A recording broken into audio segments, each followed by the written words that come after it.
it's Bella and welcome back to my channel, or welcome to my channel if you're new. Thank you so much for clicking on this video. Today we're going to be doing a very exciting video on the new Natasha Denona Safari palette. I'm super excited about this palette. I love Natasha Denona. I love all her eyeshadows, but this is obviously going to be super duper honest. The swatches were looking a little patchy, a little rough, so I'm hoping everything blends well in the eyes. So yeah, we're going to be doing an eye look, some swatches on this palette, which is so exciting. And yeah, so if you're interested in this video and if you want to keep watching, obviously keep watching. If you want to stick around, I would love for you to stick around.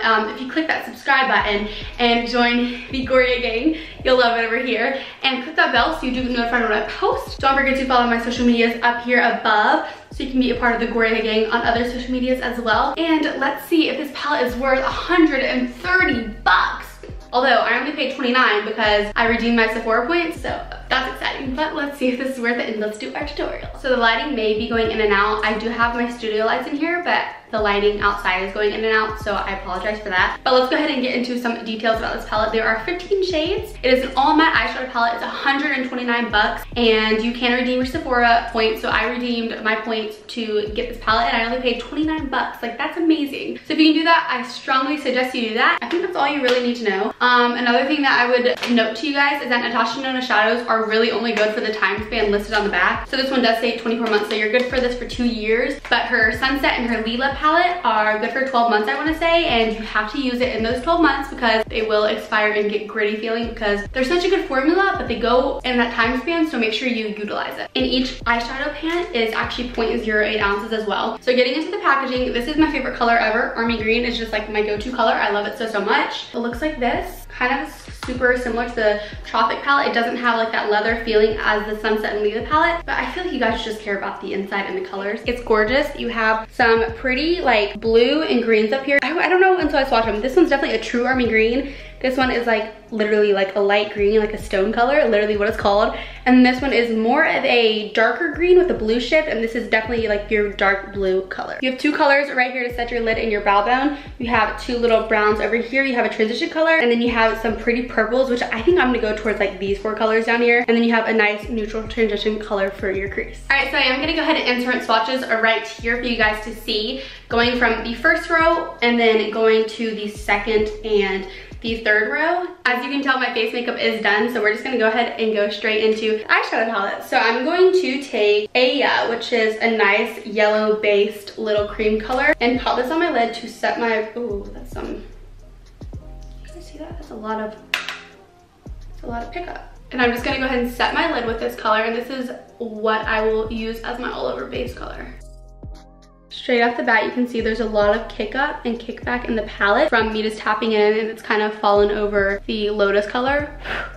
But that's just like a little side note. I don't think that's like the main problem or anything, but I know some people care about that, so I just wanted to know that. So we're gonna go in with Lotus, which is this color down here, and pop this in the crease. This one does not have as much kickback in the palette. It's a really nice, pretty pink color, obviously. So I'm just popping this in the crease, going back and forth in windshield wiper motions, duh. And I'm not pushing really hard on the brush either. I'm going super light. Like you can see, like the way I'm holding the brush, it's super duper light. This is also just our light transition shade, but I want this color to be in the background of the eye so you can see the depth in all the colors. All right, so here's the color Lotus swept on the crease. I think it looks good. It's not patchy, so that's a good sign. And now we're gonna move on to darken it a little bit and make it a little bit more purpley and safari-ish. Yeah. I'm gonna go in with this shade called Amhara. It's a nice burnt orange, other than this one is like a vibrant burnt orange. This is definitely more tamed, and it's kind of like a salmony color. It's super duper pretty. And this color is gonna go right out here in the outer corner. I'm pressing so lightly. I don't think you guys understand. Like so lightly, and then I'm gonna bring it in a little too. And I'm just gonna smoke it out around this edge out there. And I'm getting really deep into this inner corner down here. And now I'm just matching the other side with the same Amhara color. But so far so good, you guys. I mean, I'm not taking too much time blending, which is like one of my biggest pet peeves. I hate taking a lot of time blending. It's not fun. And sometimes you do have to work for those shadows, but these are just blending like her original like matte shadows. Like there's no problem for me.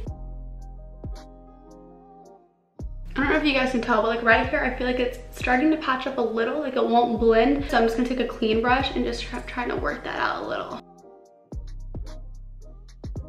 Oh, I fixed it. I definitely do have a little bit of fallout, so I'm just gonna like sweep that away very gently so it doesn't like smear on my face. So there's the color Masai in here, which is right here, that I kind of want to put all over my lid, but I don't want it to be too dark. I don't want to put it all over my lid anymore, so I'm gonna take it and put it on a MAC 224 synthetic brush and take it in the outer corner and deepen it up a little. Placing it right here, I'm just gonna like look straight ahead and place it and then blend. Oh, that's so pretty. I'm gonna slightly bring it inwards as well. I love how you're starting to see like the first color we laid down and then the orange, and now you're seeing like the darker color. It's blending really nicely. I don't know what happened to that like one little patch I had over here. Maybe it's just like dry skin. I don't know if it was the shadow because it blended super duper fine over here. So I'm not too sure about that. And now I'm doing the same thing with the other eye.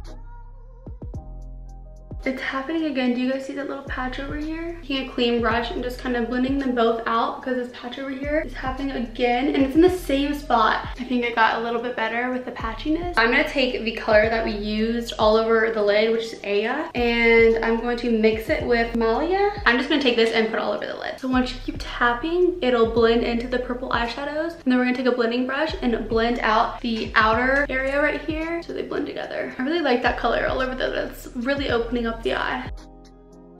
I'm popping Aya and Malia on my brow bone. All right, going with the lower lash line, I'm taking Lotus. I'm taking Amra and I'm putting it from outer to halfway in. And then now I'm taking Masai from outer corner to the inner corner. I'm gonna go pop on some mascara and I'll be right back with my final thoughts. Here's the tea. I love the look I created.